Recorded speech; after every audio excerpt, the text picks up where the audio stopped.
Good morning বন্ধুরা, breakfast করছি।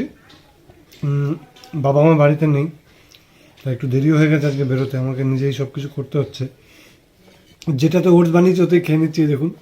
যাই হোক, তো বাবা একটা অ্যাক্সিডেন্ট হয়েছিল দুর্গাপুজোর আগে, আমি আগেও বলেছি। ওটা ড্রেসিং করাতে বাবা হাসপাতালে গেছেন মাকে নিয়ে, আর সব কাজ আমাকে এখন একলা করতে হচ্ছে। হুড়োহুড়ি করে খাচ্ছি, কিছু মনে করবেন না আমি এতে খাচ্ছি বলে। না, আমার ব্রেকফাস্ট এটাই, ওটস আর কাঁঠালি কলা। এটাই আমি খাই সবসময়, 12 মাস এটাই আমি খাই। শুধু রোববার করে আমার প্রিয় কখনো লুচি বা পরোটা হয়। খুব ভালো সুস্বাদু খাবার আমার জন্য। মা বলে যে মার একদম পছন্দ না, আমার জন্য খুব প্রিয় ওটস,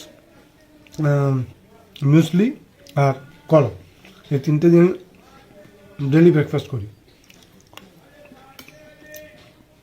তোমরা কী কী খেলে বা কী কী খাচ্ছ প্লিজ আমাকে একটু জানাবে, আমি জানতে চাই।